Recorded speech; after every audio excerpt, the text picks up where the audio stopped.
kelas ini untuk pembelajaran sosiologi ya. Oke, sebelum itu Ibu mau absen dulu nih. Neza hadir, Bu. Samta hadir, Bu. Nazwa hadir, Ibu. Fitri hadir, Ibu. Indah hadir, Bu. Juli hadir, Bu. Vera, oke semuanya hadir ya hari ini ya. Sebelumnya boleh dicek duluan anak di bawah mejanya ada sampah atau enggak. Kalau ada boleh dibuang ya supaya kelas kita rapi bersih. Sudah ada, Bu, bersih. Oke. Jadi pembelajaran hari ini kita akan belajar melanjutkan pembelajaran minggu lalu tentang mobilitas sosial. Jadi hari ini kita akan belajar tentang stratifikasi. Sebelum itu kalian pernah nggak sih melihat di sekitar kalian ada orang-orang yang pekerjaannya itu tuh berbeda-beda. Ada yang kerjaannya misalnya menjadi seorang guru, ada yang petani, ada yang tukang bangunan gitu. Pernah nggak sih? Pernah. Pengalaman kalian itu kira-kira di sekitar kalian itu ada orang-orang yang pekerjaannya apa tuh yang terlihat? Kalian pernah berpikir sehingga kalian pernah berpikir, kok mereka pekerjaannya bisa berbeda-beda ya? Seperti PNS, Bu, sama tukang. Oke, benar ya yang bilang Meja. Jadi kayak Meja itu pernah melihat orang di sekitarnya itu ada yang bekerja sebagai PNS dan ada yang bekerja sebagai apa tadi tukang beca. Oke, nah kalian bilang sama Meja ya. Nah, kira-kira menurut kalian apa sih yang membuat orang-orang itu tuh pekerjaannya itu bisa berbeda-beda? Pendidikannya, Bu. Oke, benar dari Yuli. Ada lagi yang lain? Ekonomi, Bu. Benar. Ada lagi? Iya, Bu. Skill, ya benar. Semua yang bilang sama kalian semua itu benar ya. Jadi pendidikan, ekonomi, skill itu tuh bisa mempengaruhi pekerjaan orang gitu kan. Nah, jadi pada hari ini kita bakal belajar tentang stratifikasi sosial. Stratifikasi sosial itu adalah pengelompokan orang-orang berdasarkan tingkat hidupnya, berdasarkan kelas-kelas hidupnya, berdasarkan pekerjaannya. Nah, pada pembelajaran hari ini Ibu itu ingin kalian itu dapat memahami apa itu pengertian stratifikasi sosial, apa faktor-faktor yang menyebabkan terjadinya stratifikasi sosial. Kalian akan menjelaskan dan menelaah apa sih dampak dari stratifikasi sosial serta menemukan solusi dari terjadinya stratifikasi sosial itu sendiri. Oke. Selanjutnya ini Ibu ada membawa media pembelajaran. Ini tuh namanya piramida stratifikasi sosial. Kalian bisa lihat ini bentuknya aja tuh udah seperti piramida ya. Piramida itu kan dia bentuknya kayak seperti gunung gitu. Tumpeng ya, mirip tumpeng ya, tapi ini piramida. Oke. Jadi hari ini juga kita nanti akan Ibu bentuk menjadi 2 kelompok. Lalu kita akan mengerjakan sedikit soal supaya anak-anak semuanya itu bisa memahami dan menelaah apa sih sebenarnya stratifikasi sosial itu sendiri. Nah, sebelumnya Ibu akan sedikit menjelaskan. Jadi tadi kan Ibu sudah memberitahu bahwa stratifikasi sosial itu adalah pengelompokan masyarakat ke kelas-kelas tertentu, kayak gitu. Jadi ada beberapa faktor yang menyebabkan terjadinya stratifikasi sosial. Nah, di media pembelajaran yang Ibu buat ini ada beberapa faktor. Yang pertama itu ada faktor ekonomi. Jadi faktor ekonomi itu dapat membuat seseorang itu tuh berada di kelas-kelas tertentu. Misalnya contoh ketika orang itu berada ekonominya itu rendah. Jadi ketika ekonominya rendah, mereka itu bisa aja berada di kelas bawah karena pengelompokan itu mereka tuh rendah seperti itu. Lalu ada faktor pendidikan seperti tadi yang sudah disebutkan teman-teman, ada faktor kekuasaan, faktor keturunan, kehormatan dan lain-lain. Nah, dampak dari stratifikasi sosial itu kira-kira menurut kalian apa? Dengan adanya pengelompokan masyarakat ini, apa sih yang terjadi kira-kira? Konflik ya, ada kesenjangan sosial. Oke, kesenjangan dari sini? Diskriminasi, Bu. Diskriminasi, ya benar sekali ya yang dibilang sama kalian semua. Boleh kita tepuk tangan dong untuk berarti kalian sudah cukup memahami ya dampak-dampak dari terjadinya stratifikasi sosial dengan adanya pengelompokan kelas-kelas tadi itu bisa menyebabkan terjadinya diskriminasi, kesenjangan dan konflik juga. Betul sekali yang dibilang ya. Nah, jadi sebelum itu kita mungkin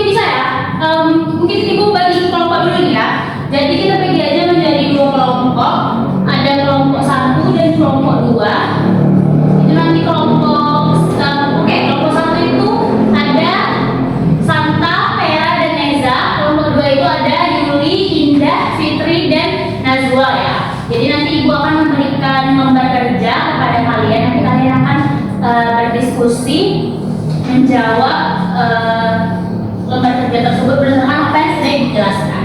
Oke, sebelum itu mungkin Ibu mau nanya lagi, kira-kira menurut kalian kalian itu berada di kelas mana? Kelas kedua. Kenapa? Karena pendidikan kami udah tinggi, Bu. Iya. Oh, sudah sangat proses menjadi guru. Oke. Iya, pendidikan. Oke, kalian sekarang ini sudah SMA ya, jadi sebenarnya mungkin kalian itu belum bisa dikelompokkan menjadi kelompok apa, mungkin lebih ke orang tua kalian ya atau keluarga kalian seperti itu. Mungkin ada keluarganya yang orang tuanya bekerja PNS, mungkin kita bisa kelompokkan ke kelompok menengah. Gitu. Jadi sebenarnya stratifikasi sosial sendiri itu tuh kayak sesekali bisa memberikan pandangan orang menjadi negatif kan. Kalau misalnya berada di kelas 2, oh berarti dia dari orang susah kayak gitu. Padahal sebenarnya enggak juga kayak gitu. Itu tuh stratifikasi sosial itu tidak terjadi itu juga karena sebenarnya ada sistem sosial di dalam masyarakat. Oke, kita langsung masuk aja ya ke lembar kerjanya. Jadi ini Ibu akan berikan kepada kalian untuk dikerjakan. Ibu kasih waktu 5 menit ya untuk masing-masing dikerjain. Kerjanya pelan-pelan aja, dibaca dengan teliti supaya hasilnya bisa benar ya. Boleh didiskusikan sama teman-temannya.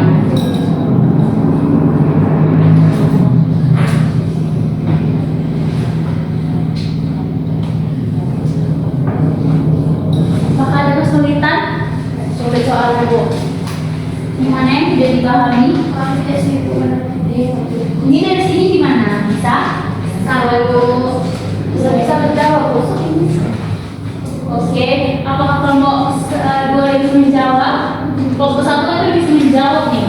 Sudah. Sudah. Oke, boleh maju ya. Boleh kita presentasikan ke depan. Kelompok 1 boleh maju ke depan bersama teman-temannya kayak dijelaskan apa yang sudah kalian kerjakan. Boleh silakan kelompok 1. Ayo kelompok 1, kelompok itu.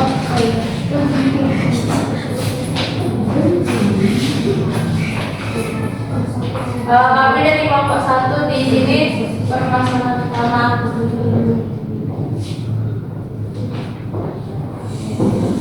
Yang pertama, Ibu, apa permasalahan utama dalam kasus tersebut?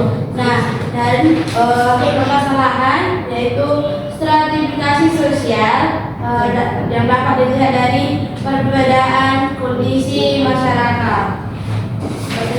Lalu dampak dari faktor apa saja yang menyebabkan terjadinya kondisi tersebut itu adanya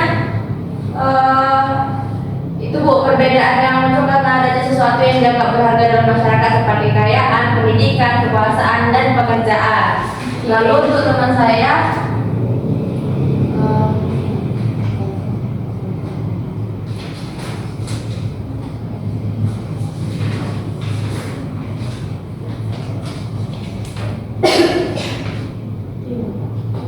Gimana? bentar, Ibu.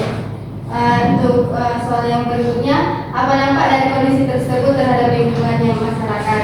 Ada dampak negatifnya, yaitu adanya kesenjangan sosial, diskriminasi, dan terbatasnya kesempatan bagi kelompok tertentu, Ibu. Oke, boleh tepuk tangan dong untuk kelompok 1. Sebelum kita melihat nih kan, jadi kita dengar dulu ya pendapat dari kelompok 2. Kelompok 1 boleh silakan duduk. Terima kasih.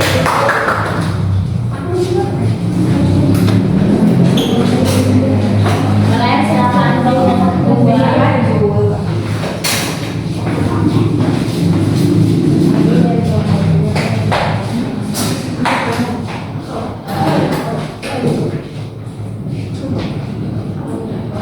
Oke, baik, kami dari kelompok 2 early input juga. Kami early input. Kami ingin mengutarakan pendapat kami yang ada di LKPD ini. Kami akan menjawab. Yang akan dijawab oleh teman saya yang cantik, namanya Agnia. Oke, silakan Agnia. Mari kita semua dengarkan ya teman-teman. Jadi soal pertama yaitu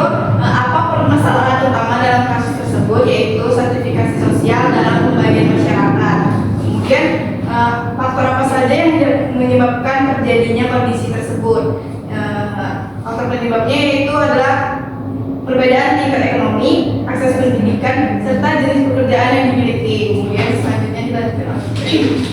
Baik, untuk yang soal yang kedua, evaluasi itu apa dampak dari kondisi tersebut terhadap kehidupan bermasyarakat. Dampaknya itu ada dampak negatifnya, yaitu kesenjangan sosial, diskriminasi, dan juga terbatasnya kesempatan bagi kelompok tertentu. Untuk kondisi tersebut termasuk ketimpangan sosial. Jelaskan alasanmu.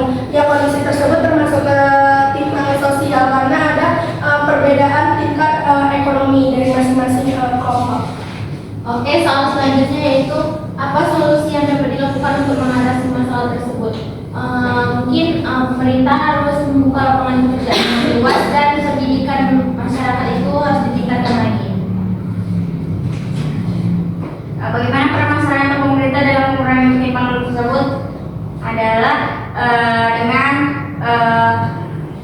keterampilannya lebih kuasai sama skillnya diasah, terus juga harus melanjutkan pendidikan lagi. Kalau misalnya masih SD, ambillah itu nilai C, Kelas C. Yang lagi.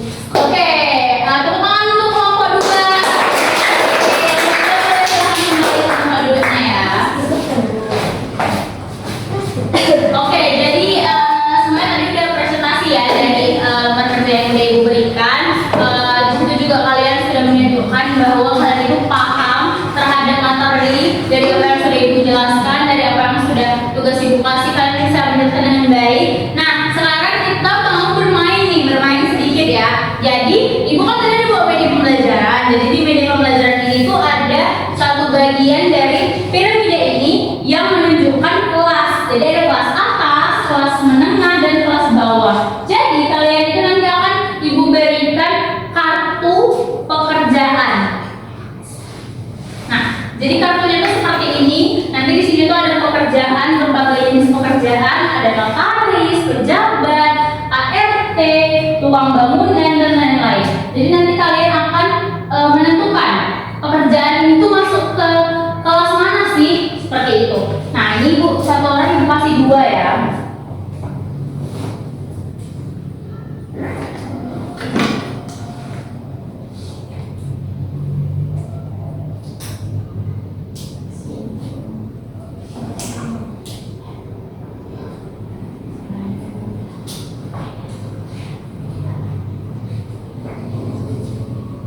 Oke, boleh satu menit ya ditentukan.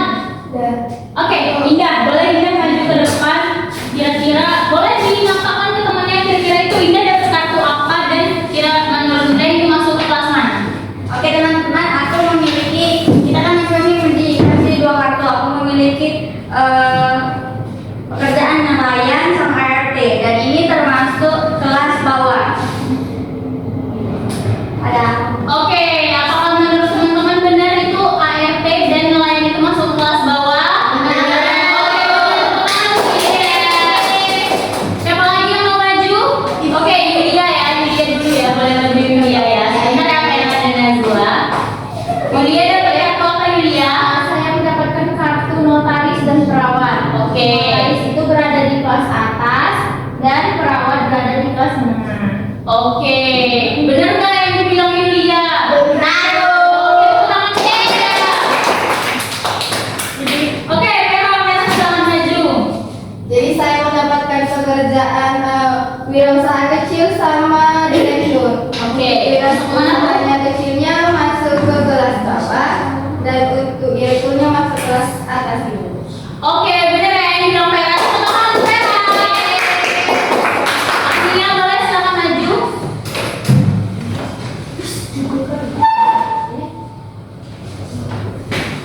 Oke, ini dapat kartu apa nih?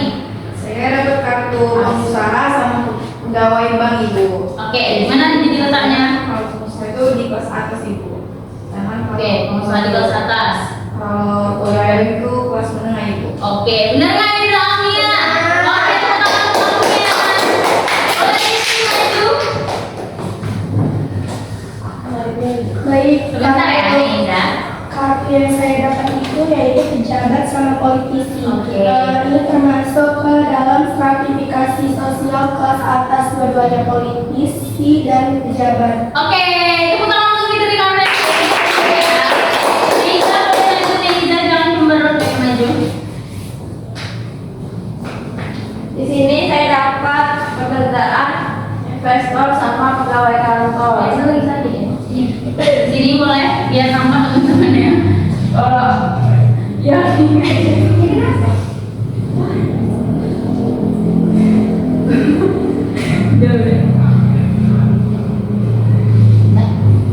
pegawai kantor berada di kelas menengah dan investor berada di kelas atas. Oke, benar dan benar. Terakhir Sakta, boleh lagi Sakta. Jadi guru saya dapat satu yaitu pedagang sama dosen. Oke. Jadi yang pedagang ini termasuk pengusaha dan yang untuk kelas menengah atas. Oke, benar juga ini.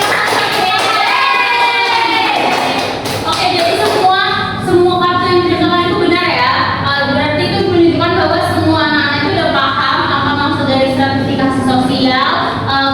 Terus setiap pekerjaan itu pengelompokannya bagaimana itu anak-anak sudah mudah mengelompokkan. Oke, berarti anak-anak semua tadi udah paham ya apa yang kita pelajari hari ini tentang sertifikasi sosial itu, mulai dari pengertian, dampak, serta juga faktor-faktor yang menyebabkan sertifikasi itu sendiri. Nah, di sini Ibu mau minta 2 orang untuk memberikan kesimpulan nih. Boleh? Silakan Yuli. Baik, sertifikasi sosial itu terbagi menjadi 3 kelas, yaitu kelas atas, kelas menengah, dan kelas bawah. Sertifikasi sosial ini menyebabkan kesenjangan sosial, diskriminasi, perbedaan, dan konflik sosial. Oke, benar ya yang bilang sama Yuli. Oke, boleh satu lagi Vera. Jadi sertifikasi sosial itu adalah pembagian masyarakat ke dalam lapisan-lapisan berdasarkan perbedaan status sosial. Perbedaan ini muncul karena adanya sesuatu yang dianggap berharga dalam masyarakat seperti kekayaan, pendidikan, kekuasaan, dan pekerjaan ibu. Oke, tepuk tangan juga untuk Vera dong. Jadi benar ya yang disimpulkan sama teman-teman sekalian. Jadi sertifikasi sosial itu adalah pengelompokan dalam masyarakat. Ada beberapa faktor yang menyebabkan sertifikasi sosial itu, yaitu faktor ekonomi, faktor pendidikan, dan lain-lain.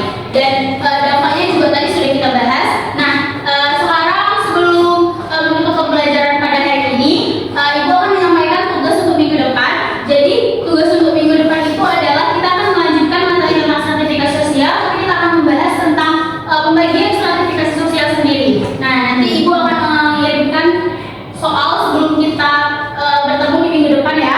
Oke. Nah, oke, untuk menutup pembelajaran ada baiknya kita berdoa ya.